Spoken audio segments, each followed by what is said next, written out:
that was coming. It's heat check time.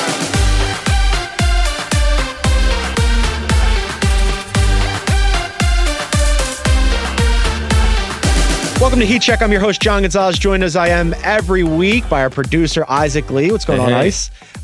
We had our Ringer holiday party. I saw you. You were very festive and handsome and well-dressed.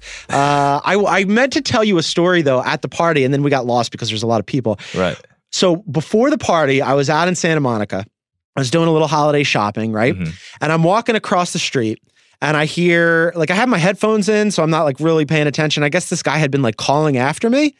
And it turned out it was a Heat Check listener. Oh. Who recognized, it's not a story about me being recognized. That never happens. I had a Sixers shirt on. Celebrity Gons. I had a Sixers shirt on, and he was like, oh, hey, are you John Gonzalez?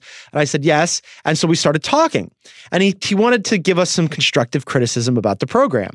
And he started telling me that, he would prefer that I don't know where he got this. He goes, talk a little less Sixers, he told me, right? Mm-hmm. And he said, too much on the NBA show. We have sort of an East Coast bias.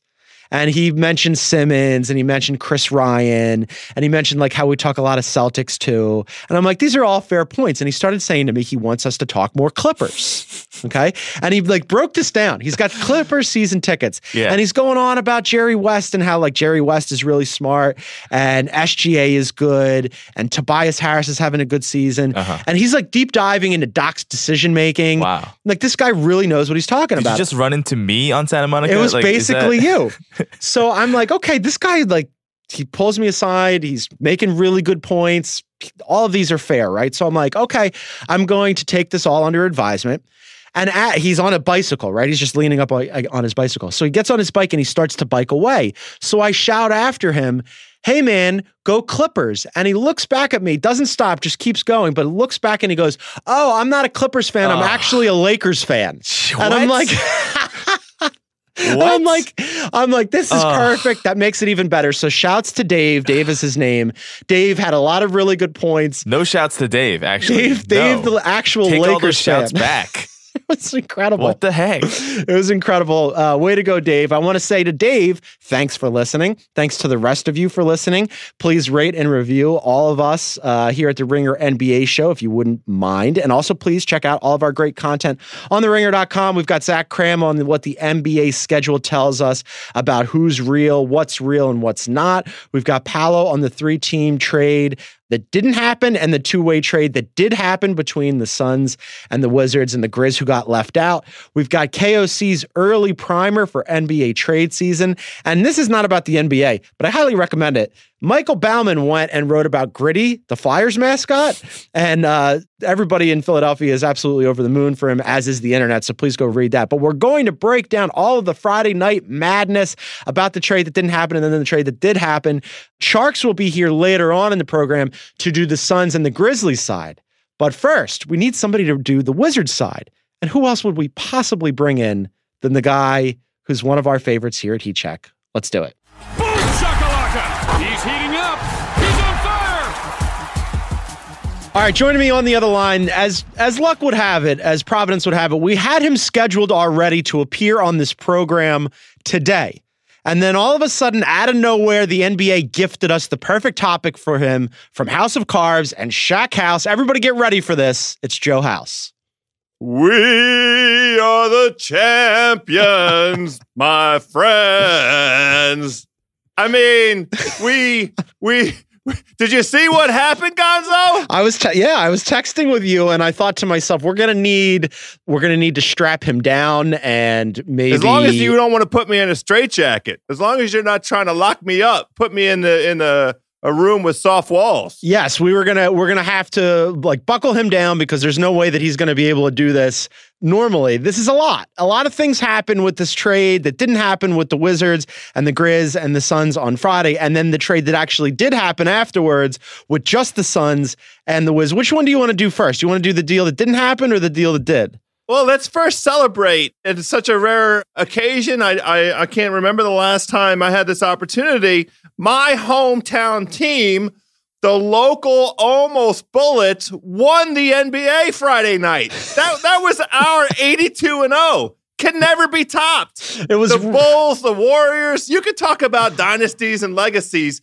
That was the apex of the Grunfeld era. The entire nation got to celebrate everything that this Washington Wizards franchise has brought to the table over the past 15 years. It was a glorious moment, and I could not have enjoyed it any more, Gonzo. It was incredible. You know how much I love the Wizards and their drama and their never-ending tomfoolery and how they can't get out of their own way. But this was an absolute all-timer. Let's just walk through. We'll go through it chronologically. So on Friday night, there was a report that there was a 3-team deal about to be done between the Wizards, the Grizz, and the Suns. The deal would have sent Ariza and a 2020 second round pick plus a conditional 2019 second round pick to the Wiz. The Grizz would have gotten Kelly Oubre, and the Suns would have gotten, and here's the sticking point, either Marshawn Brooks or Dillon Brooks. Now, the Suns thought that they were getting Dillon Brooks. The Grizz thought that they were giving up Marshawn Brooks, and somewhere in there, the Wiz were just like, I don't know.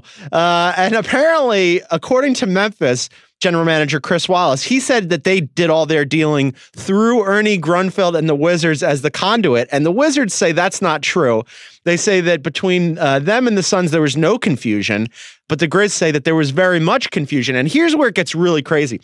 Memphis general manager Chris Wallace went on the record and said our front office also didn't have any conversations with Phoenix regarding the reported 3-way trade prior to it leaking during our game on Friday night. We were floored to learn of the reports involving Dillon Brooks in the reported trade. We never discussed Dillon as part of this trade with Washington, which was the only team we spoke with concerning this proposed deal. Bus, meet Ernie Grunfeld. Ernie, get under it, because Chris Wallace just threw you there. It's incredible. I've never seen one general manager throw another general manager under the bus publicly like that. Well, this whole thing, this whole episode deserves an oral history. I mean, somebody needs to really break this down. And there's going to be some forensics. We need evidence. We need investigation. Somebody needs to sit down and go moment by moment here, because there is reported story out there that flatly contradicts what Chris Wallace is saying. Other entities out there, The Athletic has flatly reported, without hesitation, reservation, equivocation of any sort, no caveats whatsoever, Gonzo. Yes. They just flat out report that the Grizzlies and the Suns were having conversations that preceded Friday night, and that the name on the table was simply Dillon Brooks, and that was it. So somebody's telling the truth and somebody is lying, unless the Athletic reporting is inaccurate, but I'm inclined to give the Athletic the benefit of the doubt for now. But let's quickly focus on the beauty. The Woj quote that really was so glorious Friday night. Memphis and Phoenix didn't communicate directly on the trade, using Washington as a conduit in coordinating the 3-team deal. Now, look.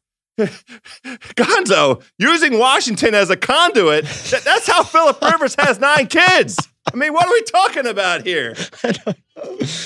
It's absolutely fantastic. This all led to Woj tweeting out, "The deal is dead," which sent NBA Twitter into an absolute frenzy, because at first it was, hey, there's a deal. And then it was, oh, wait, it's Marshawn, not Dillon. And then other people reporting, no, it's supposed to be Dillon, not Marshawn, and how this might lead to the deal falling through. And everybody was like, no, it's not going to fall through. I mean, like, they're not going to hold it up over which Brooks it was. And we're going to get to later on in the program when Tjarks joins us, the difference in the two Brooks and how talented Dillon Brooks may or may not be, and whether or not the Grizzlies should have blown up the deal over it.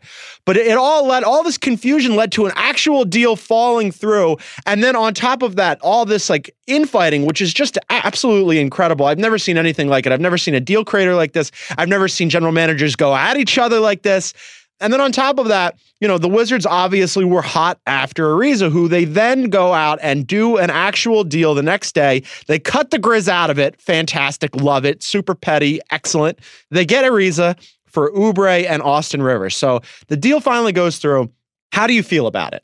We're talking about the Wizards, so it's the most Wizards deal ever, right? It is taking an asset in the form of Oubre and trying to make a judgment about peak value of that asset, because the franchise has already made the determination that they're not going to be able to re-sign him because of past sins, right? They can't afford to spend the kind of money that Oubre is going to command as a restricted free agent as he enters this upcoming offseason, the 2019 offseason. He's going to get a deal sheet from somebody. The Wizards are not going to be prepared to match it because they have to pay guys like Beal and Wall and Porter and Jan effing Mahinmi, who can't get off the bench now. Now, I'm not going to say a bad thing. This isn't about Jan because, again, Gonzo, Jan Mahinmi's Christmas display is absolutely marvelous.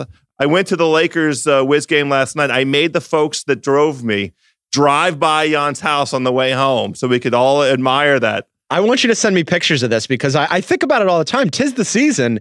And, Tis the season, and that might be his biggest contribution to the greater DC area. Well, he can't get off the bench, so that it's his only contribution. It's his only contribution. But because of that multitude of sins, Oubre was on the trading block this trade season, as it were, for the Wizards. And who knows whether or not the Wizards could have done better than Ariza in terms of value. The thing that this Ariza deal amounts to is, again, a confession by the franchise. Again, an indictment on John Wall principally, but really Wall and Beal and their ability to lead the team, to be guys that are, you can galvanize a team around, you can build around. This is a move intended to bring an adult into the room because I guess Jeff Green isn't a forceful enough personality. Well, so the Wizards obviously very excited about this trade, go out and, as you mentioned, you were at the game without Trevor Ariza, just waiting for him to show up, go out and blow the doors off of the poor Los Angeles Lakers, got throttled by John Wall. We've disparaged John Wall quite a bit on this program and the Wizards quite a bit on this program. John Wall had a night, 40 points and 14 assists, and goes out there. He's clearly just showing Trevor Ariza what he can expect when he joins the Wizards, who I guess are going to win all their games now and go to the playoffs and be super good. And this is all going to work out because it always does for the Wizards. Well, that's exactly the game plan. And, we have the early evidence that Wall approves of this trade. I will say this. One of the fun moments last night, Sam Decker had a night, by the way. Sure. Welcome to Washington, Sam Decker, a guy who really goes to the hole hard. There was a moment where he was captured on camera turning to Wall and like saying something like, wow, you're really good. That was an effing great play or something to that effect. And I need to take that thing and gif it and meme it. But Sam Decker recognized that John Wall is a great player. That's a keeper. The thing about Wall, though, Gonzo, I'll remind you, he played on Saturday night against the Brooklyn Nets in a game that the Wizards are now in a position where they can't afford to lose to bad teams. They can't really afford to lose anymore if they hope to get to 500, which seems to be the bellwether for making the playoffs in the Eastern Conference. They just didn't show up, and in particular, John Wall didn't show up, and he said, well, I'm not really sure what it was. I wasn't there for it, and I need to do better. Hey, mother effer, you're the $40 million mother effing guy. You're supposed to be the leader. You're the one that's out there carping about the disrespect that the franchise shows you and the team shows you. Now, look, again, John Wall might be a good guy off the court. His charitable works have been recognized. His relationship with the young lady who passed away, that little girl who passed away from cancer, like he's got a big heart and he's got the right instincts in terms of some off the court behavior. But there's also off the court behavior that suggests that he has some poor decision-making around the partying and he can't seem to show up in shape for the basketball part. But how about this? Showing up and playing hard against the Celtics and showing up and playing hard against the Lakers and not showing up against the Nets, that's not effing acceptable. You're the mother effing $40 million guy. You want to be the face of the franchise. You were the number one pick in the draft a handful of years ago. Play professional basketball. It can't be the case that Trevor Ariza needs to be brought in to be the adult in the room. Oh, he's got a ring, and boy, he really made a great impression on us 4 years ago. Son of a bitch, go play. Play hard every night. Do you get a check for every game that you show up and play for? Do people take money out of their wallets and give it to the ticket vendor and say, please entertain me? Go play. That's all we ask for. He's going to go play with Ariza now. It's like I said, it's going to be great. He's going to be thrilled. He's very excited. There's two different camps here on how did the Wizards do with this trade? I like the 3-team trade for them a lot better because they got picks with it. Right. No picks in this one. But so let's break down the case for and against. So you mentioned the Wizards record. They're 12-18. At present, as we record this, that puts them, 2.5 games out of the last playoff spot in the Eastern Conference behind the Orlando Magic. The back end of the Eastern Conference is really bad. So as bad as the Wizards were to start the season and as slow as a start as they got off to, it's conceivable that they could work themselves back into it. Ariza's 33. He's on a 1-year, $15 million deal. As you mentioned, the Wizards believe that it'll be easier for them to keep Ariza around and re-sign him next year if they don't move him again. And we'll get to that. And a quick interjection on that front. Maybe they don't re-sign him. Then they have the room. Maybe that creates some cap flexibility. Yeah, they'd still have to move one of the other guys for it to really matter because they're still going to be capped out. You're right. But yes. Potentially, if other pieces move as well, it could work out that way. But if not, it'll be easier for them to keep Ariza around in theory than it would be for Oubre for all the reasons you just mentioned. I guess in theory, maybe like you've mentioned it on this program, other people have whispered about it. Maybe Oubre wasn't super well liked in the locker room. Also, you get rid of Austin Rivers, which is always a good thing. Always a good thing. Where are you actually on Oubre? Because there was a pretty hot debate in Ringer NBA Slack about whether or not Oubre is any good. He's only 23. He just turned 23. Who knows? Who knows whether or not he's any good? For Washington, the key ingredient that never developed that we thought Scotty Brooks might be able to deliver was some development of Oubre that translated into genuine basketball IQ. The single ingredient that continues to be missing from Oubre's repertoire is basketball IQ. He is a ball stopper for Washington. But, who knows whether or not, Scotty Brooks was brought in, part of the attraction to him, with him by the franchise, not by me personally, because I still think, who cares what I think about Scotty Brooks? I think he stinks. But Okay. He was supposed to have been a guy that could come in and nurture young players. And since we only had Oubre as like the leading contender to be nurtured, Oubre did improve during his time here with Scotty Brooks, but he still just misses fundamental stuff. He's not an efficient player on offense, and he never looked like a guy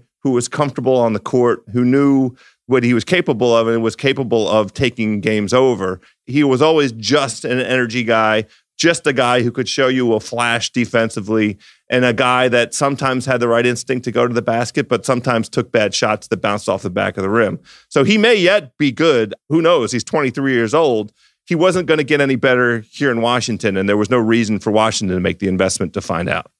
Yeah, it's he had a slow start to the season. I guess he's been playing slightly better lately, but Ariza, if you are trying to do something this season, I suppose that Ariza is a better fit right now. 36% from three on the season, 35% from his career, as compared to Oubre, who's about 31 and 32% respectively. And you get a bigger body defensively with Ariza. But the case against here, if you're Washington, is who cares if they make the playoffs? I was there last year. We saw them get in to the playoffs and, flounder against the Toronto Raptors. Oubre's only 23, and he plays a position that is in much demand. Now, as you mentioned, it would be harder for them to re-sign Oubre because of all the previous contracts that they had doled out under our boy Ernie Grunfeld. Ariza's older. Houston didn't re-sign him for a reason. It just makes me wonder about Ernie, who we've talked about quite a bit on this program. He's in his 15th season. He gave out the Wall contract that is just going to be absolutely incredible at the back end of it, and I don't mean that in a good way. He gave out the Porter contract in a vacuum. I don't know what else he was supposed to do. Somebody would have signed him if Washington hadn't. Well, Brooklyn offered him a sheet. It was the Brooklyn sheet that Washington matched. Yeah, that's what I mean. So, if I'm Ernie, in each of those individual instances, I don't know that I would have done anything differently, but all of these things add up, and it requires more than just short-sighted, am I going to just re-sign this one guy in a vacuum thinking? It requires, okay, well, what is the sum of this parts here? And the sum of the parts from the Washington Wizards, as we've seen over these last few seasons, has not been good. So the idea of them going out and getting Ariza and deciding, hey, we're going to make a run for the Eastern Conference playoffs again, okay, sure, but to what end? We've seen this play out before, and it doesn't end well. Well, I will take slight issue with that. And I wouldn't include Wall or Porter as kind of the faulty decision-making. I wouldn't have matched the Porter deal, but I understand all of the decision-making that went into the Porter retention. The true failure in analytics, in vision, in anticipating which way the league is going was the Mahinmi deal. And that deal is a crippler, and that deal is the thing that is really limiting the franchise's flexibility, because you cannot pay a guy who can't play. He can't play. He can't get off the bench Generally for bad. this team. And $16 million a year. That sunk cost is what crushes the franchise. But here's the thing. The point is to make the playoffs. Anything is possible once you... Yes. They have never won 50 games. They're not going... I mean, like, if they make the playoffs, what does that get them?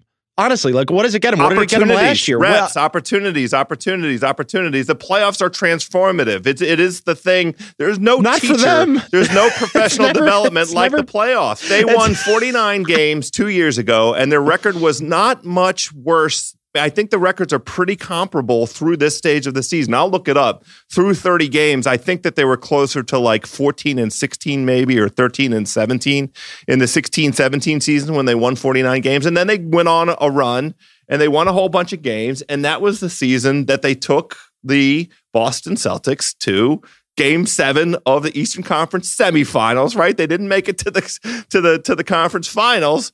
But that was a good team, and that was something you could build on. It was the high water mark of John Wall's career. He jumped on the scorer's table after making a 3 to win Game 6. But look, the important thing to me with this talent, with these guys, with these professional, where the treadmill, the mediocrity treadmill that Washington is on, you don't know what they're capable of until they get to the playoffs. Wall and Beal especially. We continue to see this. They respond to the limelight. They want to be recognized on a nationally prominent way, and the playoffs are the single best vehicle for that. And so you have to keep hope. And I will say this also, Gonzo, the only team in the East that I believe that the Washington Wizards cannot beat in a 7-game series. There's only one team, and you're going to be surprised to hear this. It's Milwaukee. I don't think the Wizards can beat Milwaukee because they just flat out do not have any kind of answer whatsoever to the Greek Freak. That doesn't make them unique. Lots of teams in the East don't have an answer for the Greek Freak, but it's a poor matchup for the Bucks. They could beat everybody else. I mean, you know how much I love you. I love having you on the show. This was maybe, of all the crazy rants you've ever had on the Heat Check, that might be your craziest.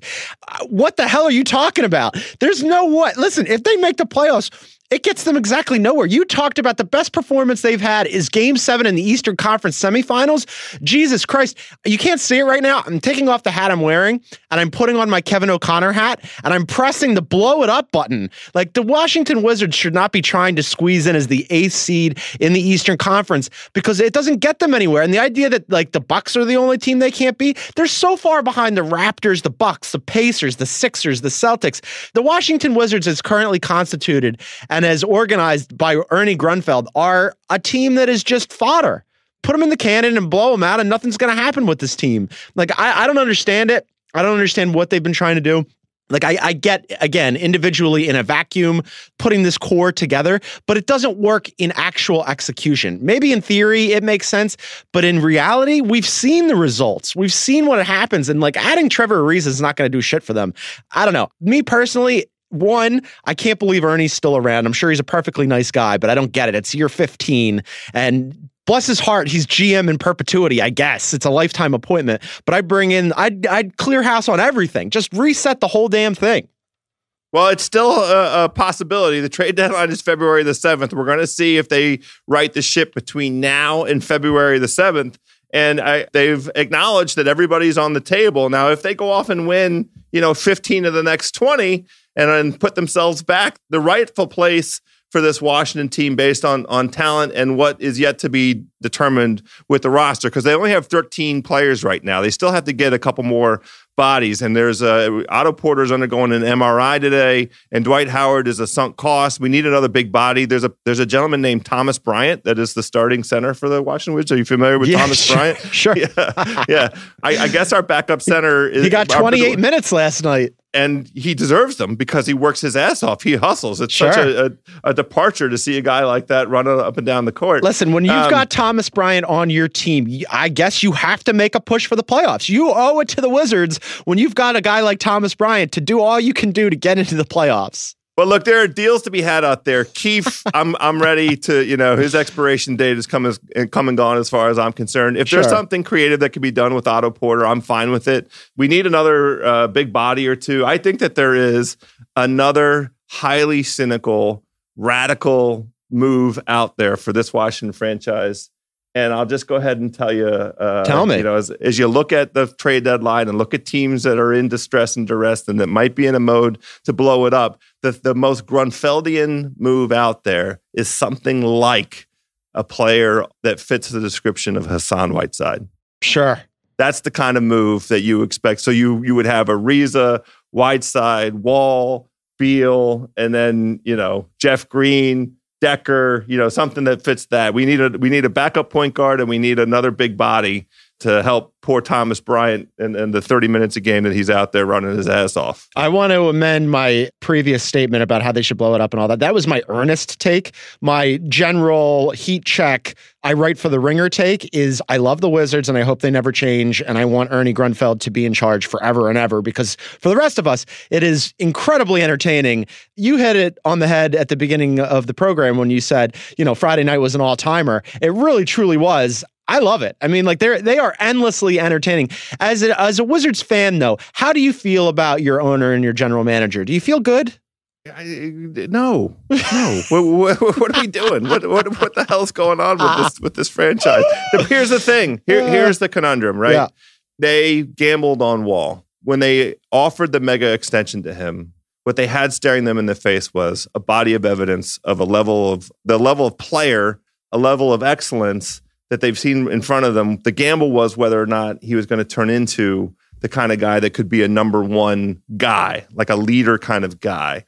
And they lost. They lost that gamble. He's not a leader. He's not a guy that is going to show up. He had every opportunity and incentive this offseason to do what DeMar DeRozan did when he got his big deal from Toronto 2 years ago, which is to go out on the beach and be running up and down the dunes and to be pushing the giant tire up and down and flipping the tire and all that kind of stuff, and then show up like a bad mother effer on day one, game one, and start kicking ass and taking names. I will always respect DeMar DeRozan for what he did when he got his money. He showed up that very first Raptors game. He went on a tear. He was like the player of the month, November and December in the East. He was an incredible run. That's what I want and expect, honestly, from John Wall, and he hasn't delivered it. And that's the gamble that the Wizards made, and they lost. So we're effed as long as he's here. Why do you think that your owner, Teddy Ballgame, but last one before I let you go, why do you think your owner, Teddy Ballgame, is he just distracted by hockey? Does he know what's happening with the basketball team? At what point do you just look at the way that the team is running, the decisions that have been made, and you go, oh, maybe I should make a change here? It's 15 years. I really don't have a good answer for you. Some of it for sure has to do with the success of the hockey and what I think he learned as a sports owner from hockey in terms of stability and continuity, because the Caps have only had 2 GMs during his tenure, and the experience that he had when he arrived, the very first thing he did with the Caps when he arrived in DC was sign Jaromir Jagr to, he went free agent hunting and brought him in, signed him to a giant contract. Now he had the great good fortune. He had the good sense to go ahead and let that team blow up that Caps team, and he landed Ovechkin. And then he was just willing to ride or die with Ovechkin, his number one pick in hockey. And Ovechkin has proved to be a transcendent talent. There was a version of that. He inherited a pretty disastrous situation when he became the owner of the Wiz. And, continuity as the order of the day and the rebuild around Wall and Beal and Porter all has its sort of merits, and the decisions in a vacuum at the time those decisions were made. But, there is like a long range kind of value assessment that seems to be missing. Like in terms of the decision tree, it feels like we're making a lot of decisions in a vacuum without a good sense. And some of this is analytics. Like, I'd be curious to see what the analysis, the sheets were, the book on Mahinmi, because the Mahinmi crime is the one that can't be solved, right? They miscalculated how the cap was going to behave in the future, and they grossly misapplied a value to Mahinmi. And yet, more Christmas lights for the community. God bless him. He a wonderful addition to the community with the beautiful Christmas lights. Way overperformed on the Christmas decorations, so maybe a push. It's really fantastic. I love the Wizards. I hope they never change. Joe House, enjoy it. It's going great. Well, look, if it just goes like it has so far this season, it's going to be a very, very rich and an enjoyable Washington Wizards season. Thank you, Gonzo, as always. From House of Carbs and Shack House, it's Joe House. You're the best. Happy holidays, homie. Thanks, buddy. Merry Christmas. Happy New Year. See ya. All right, that was Joe House, incomparable. And now we bring in Jonathan Tjarks for the other side of the trade. Boom shakalaka! He's heating up. He's on fire. All right, joining me on the other line, he's a staff writer and a member of the Corner 3 podcast on Fridays. Very talented. It's Jonathan Tjarks. What's up, Tjarks? Not much, but how are you guys doing? Excellent, my friend. So we just went through the Wizards side with House, which was quite an experience for everybody. I'm sort of leaning up against the wall here, trying to catch my breath. House had a lot of things to say, as you can probably imagine. The Suns were involved in the trade and the non-trade. We'll do the Suns side first. So they get Kelly Oubre and Austin Rivers in the trade that was actually executed. We'll get to the side of the trade that wasn't executed in a little bit. How do we feel about Kelly Oubre and Austin Rivers going to the Suns? Where are you on Oubre? Because it was kind of divisive in Ringer NBA Slack. I mean, I like his potential. I feel like it's one of those things where I'm pretty sure everybody in Washington looks worse than they actually are. Though, of course, the question is, did he wind up in just as bad a situation as he left? Yeah, I mean, and also like, how's the fit with the Suns? Because I look at, I mean, like the one thing, oddly, everybody in the league needs wings, but the Suns have a lot of them somehow. They've got TJ Warren and Josh Jackson and Bridges, and now they've got Oubre as well. And I wonder, like, how do you think he fits there? I mean, I think there's still plenty of minutes. Like, they're giving Jamal Crawford like 25 minutes a night at like 40 years old. Yeah. So there's no shortage of spots for talented players in that team. So I think they'll give him plenty of opportunity. The Oubre Jackson thing is pretty interesting. Yeah, I think so too. And I think you're probably right about like everybody in Washington looking worse and then maybe they are. But I have my doubts about Oubre. He is only 23, but I wonder about him. There were also whispers about how he fit into the locker room chemistry there to the extent that Washington had any positive chemistry. Maybe he wasn't part of that. So maybe going to the Suns makes it easier for him, better for him. But I just feel like he was kind of maybe misused in Washington, but I just also wonder about like, is that going to be better in Phoenix? Well, he's one of those like theoretical players you all fall in love with because like he's theoretically really good. He's got the long wingspan, the athleticism, and then his shot looks good. But you look at his actual numbers, he doesn't shoot all that well. Yeah, inconsistent defender. So it's like, what role does he actually have if he's not knocking down shots? He's not a primary ball handler either. So he's one of those guys who's like, man, you want to believe in Kelly Oubre, but it's more you see flashes, but the actual consistency just hasn't been there. Do you think he's worth re-signing for the Suns, or do you think that he's on the move again? Because with the CBA, they can't package Oubre with another player, but they can trade him by himself immediately. I mean, I think he's one of those guys where you figure I guess the idea is like if you have enough of these like streaky wings, one of them will turn out. I mean, what do they have to lose? He's 23 years old. He has talent. Yeah. It's kind of like bring him in, kick the tires, see what happens. Maybe you hit on something, and if not, no harm, no foul type of deal. It seems like, I mean, you want to play him off Devin Booker basically and hope that makes him a better player. That's the idea. Is like Booker's like I don't know, he's better than John Wall, but it's more of a natural fit maybe playing him off Booker than with Wall. So the deal that was supposed to happen was going to involve the Grizzlies. And the reason why it didn't go down was because the Grizzlies didn't want to give up on Dillon Brooks. They thought they were trading Marshawn Brooks. And there was also some debate in Ringer NBA Slack about the quality and talent level of Dillon Brooks relative to the other players in the deal. I thought the whole thing was goddamn hilarious that the deal would blow up over either Brooks. Like, I just think like all of this drama for the players and the level of talent that was in the trade, like didn't make much sense to me. Like wherever you land on Oubre or Dillon Brooks or Trevor Ariza or whatever, for all of that to happen, like didn't make any sense. It was just too much drama and too much like unintentional comedy for the level of talent that was supposed to be in this deal. Yeah, I mean, no one's probably talking about this trade if it's like a normal NBA transaction where everyone knows everyone's name and they just like they're not talking about the same players. They're not playing telephone. It's probably like, oh, Ariza finally got traded. Okay, that's cool. But the fact that it just got so out of hand and apparently NBA front office don't know the players' names. Like that's what made it such a spectacle. So great. It's so great. So where are you on Dillon Brooks then? Because this was obviously a sticking point, and like Dillon Brooks was fine last year, right? I mean, I think like that's part of why this became a thing because And Kevin Pelton wrote about this too, and I'm totally in agreement with him. I think he kind of got like overrated last year because he had the third most rookie starts after Ben Simmons and Jason Tatum, and he's just like league average from three. He's below average in true shooting percentage. Like he's, I guess, okay, fine, a little promising, but I don't understand like blowing up a deal over this. Yeah, it's one of those things. I think if you compare like Brooks to Oubre, Brooks is a better shooter than Oubre, so he has a higher floor. Dylan Brooks. Right. Yes. We should probably do this. Let's set up this trade, I guess. They kept saying Brooks. Yes. So we'll say Dylan. Dylan is a better shooter than Oubre, so he has a higher floor, but he has a much lower ceiling because he's not as good an athlete. And last year, he played a lot on a really bad team. And so he wasn't awesome either. He just kind of 8 minutes for a bad team. So what does that really mean? And then this season, he only played 11 games for hurt his hamstring. He's not for like a month and a half. Yeah. So he's definitely kind of like, he might be a guy who Memphis has fallen in love with because, everyone loves their own young players. But if you look at their roster, like if they're not going to trade for someone, he better come back and give them something because they're not playing all that well lately. Yeah.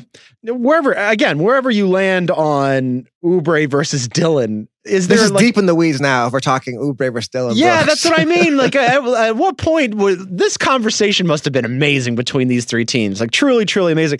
I keep coming back to Chris Wallace throwing Ernie under the bus. So I quote earlier in the program about he had only talked to Washington for this deal, but then he went further.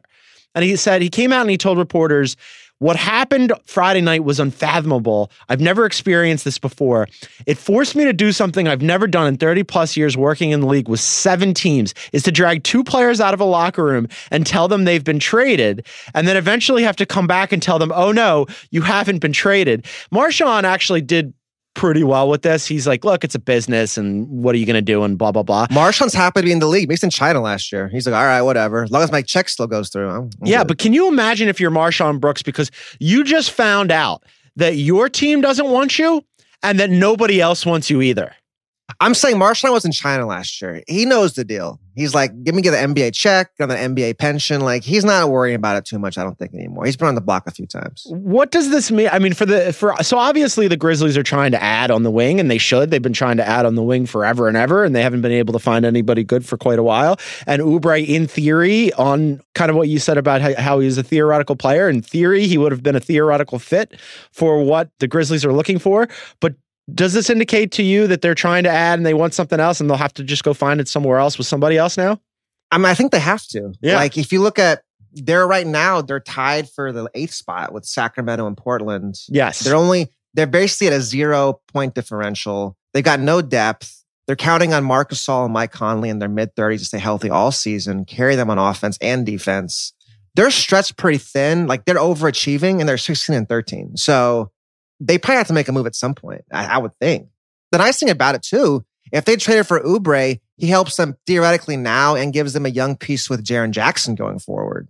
Because right now, it's just Jaren Jackson, a bunch of old guys. So they're kind of caught in the middle. Yeah, they are super thin. I mean, like their first 3 guys are really good in Conley and Gasol and Triple J. But as you mentioned, 2 of those guys are older and 2 of them have had health issues. And I think when those 2 guys are healthy and right, the Grizz are right in the mix is exactly what we're seeing right now this season. But when they're not and they leave, like we saw what happened last season when they just absolutely cratered and went in the tank. So yeah, they need more bodies. They're kind of in a Sixers situation in the same way that the Sixers need more. But I know that we don't talk a lot of Sixers here. It's always about the Sixers. It always comes back to the Sixers. It all comes back to the Sixers. But comparatively, yeah, like they need some warm bodies in the same way. And it would be nice if they went out and got some. But listen, you can't trade Dylan Brooks, I guess. So you just can't do it. I mean, when you have a 2nd-round pick who's played 11 games this season, you've just got to hold on to that. If you have a guy like Dylan Brooks, you have to hold on to him at all costs, no matter how embarrassing it might be for your franchise. You got to burn all your bridges. Burn them all down. Throw every general manager under the bus. It was an all-time. I've never seen anything like that. Tjarks, for him to go on the record and talk about the other GMs like that is just crazy town to me. That never happens.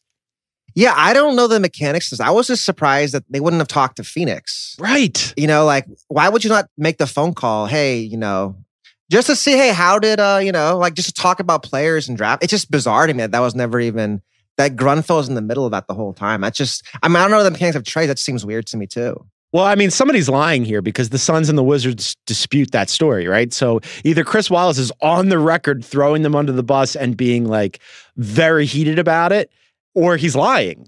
Somewhere along the way in this game of telephone, something got fucked up and somebody's just not telling the truth about what actually happened, which is kind of crazy. But like the Suns aren't absolved here either because Robert Sarver and James Jones, they don't come away looking great out of this either. Like, because there was a report that Sarver didn't want to deal with the Lakers. Like, at what point, when you have Ariza and he's going to be a really useful trade chip for you, do you not like really shop him around? Like Oubre and Austin Rivers is the best deal you're going to get out of that? Really?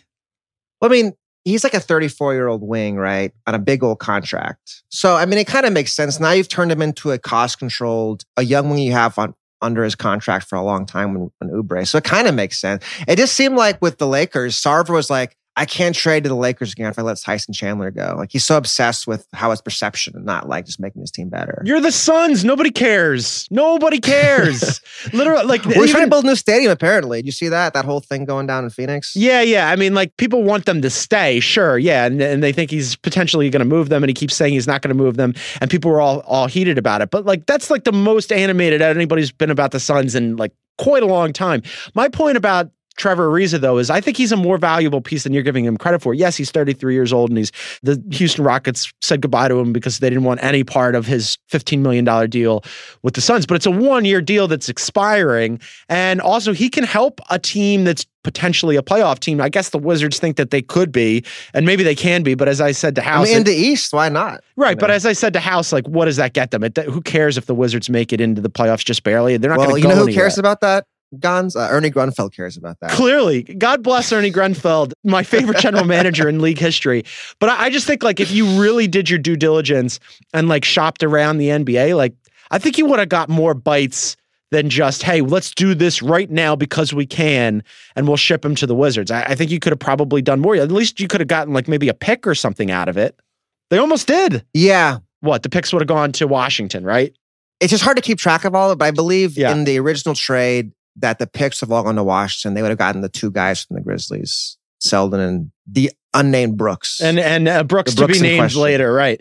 I don't know. Yeah. I just think that it's not a terrific look for the Suns front office. It's certainly not a good look for the Grizz front office. It hasn't been a good look for them in a long time. It's incredible. Godspeed to all 7 Suns fans that are left. I hope it works out with Booker and Ayton because beyond that, it's kind of crazy over there. All right, before I let you go, because you have a lot of things going on, you want to talk about other NBA things?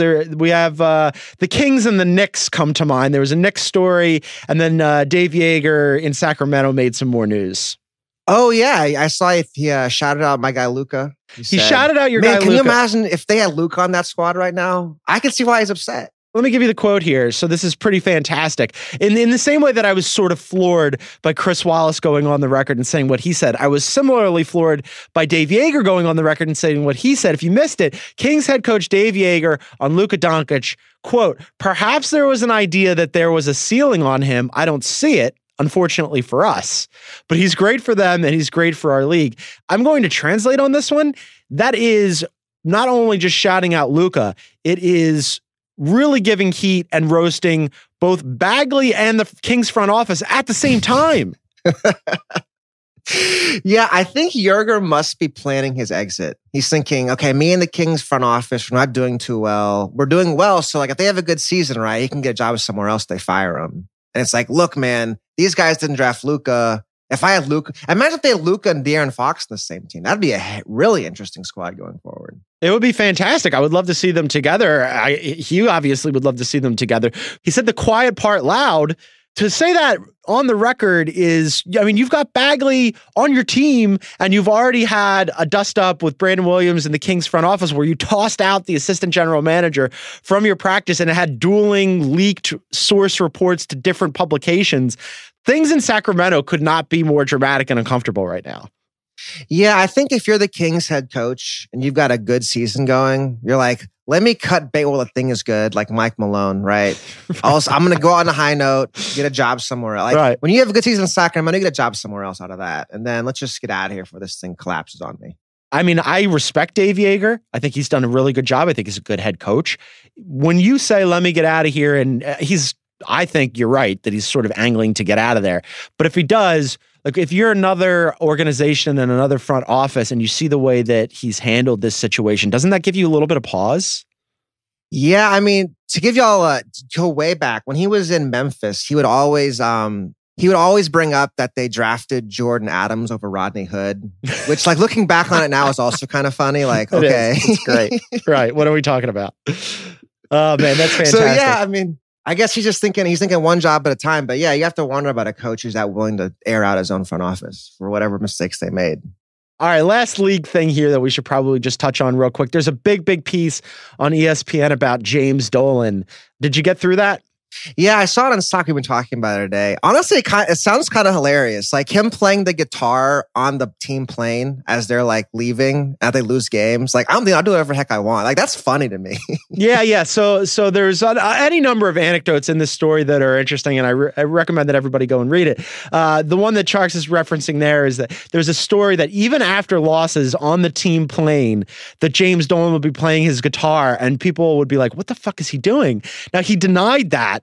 But I thought it was pretty fantastic. He had quotes in there about his former friendship with Harvey Weinstein, about his support for Donald Trump.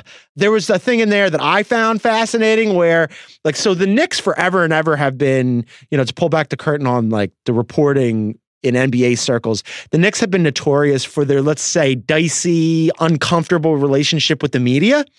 And there's a story in there that says that Dolan confirms that his PR department does keep clip file dossiers on those who cover the Garden and its teams. He says he'd recommend the same to all CEOs so that they don't unwittingly invite any foxes into their billion-dollar hen houses. For that story, a Garden official listened in on all interviews conducted with Dolan executives and associates who were made available to comment on the record. Like, Knicks' paranoia with the media is legendary, and they're like, yeah, man, it's all true. I mean, on some level, like, Dolan's not, he's like, I'm an asshole. Like, he's just a billionaire's son, I guess. He doesn't care. Like, I kind of respect on some level. Like, I'm just an asshole. That's how it's going to be. He said that, he basically, like, when he's out in New York, people will come up and say, like, nice things to him, but frequently they'll, like, yell crazy shit at him, too, and then just scurry off. He said it happens all the time, even at dinner, and it's not fun for him. He didn't rule out selling the team, but he did hint that, like, somewhere in the $5 billion range for the Knicks would be what he's looking for, which is, I guess, not crazy because they're the Knicks and they're in New York. I mean, if the Clippers went for 2 or the Rockets for 2.2, I mean, look how much press the Knicks get for being terrible. Yeah. Like, imagine if you could sell them on being a good, right? Like, Gonz, it's better to be lucky than good. If you get born owning the Knicks, you can make a pretty good amount of money on that. That wouldn't tell me if he sold it eventually. That's a crazy story. I hope he does sell for Jason Concepcion's sake and all the rest of our friends here at The Ringer who are Knicks fans. For the rest of us, though, I hope he doesn't sell because just having him around is amazing. In the same way that having Ernie Grunfeld around is amazing, I want him to be the owner of the Knicks in perpetuity. Well, I mean, we know Grunfeld will be in Washington, so who knows? Maybe they can form a super team again. What else you got going on? You got anything you want to plug? Yeah, I'm working on a thing on the Bucks for this week, and then I'm headed off to the G League Showcase to go real deep on some fringe players. That's like right in your wheelhouse. I can't wait to read that. Listen to him on Fridays on Corner 3. Read him all the time on theringer.com. He's Jonathan Tjarks. Tjarks, thanks for doing this. Absolutely. All right, I want to say thanks to Joe House. Thanks to Tjarks. Of course, thanks to Isaac. Thanks to all of you for listening. Please remember to rate and review us on Apple. And of course, you can catch The Mismatch on Tuesdays, Sources Say alternating on Wednesdays, Group Chat on Thursdays, and Corner 3 on Fridays. Heat Check will be back on Monday. See you again.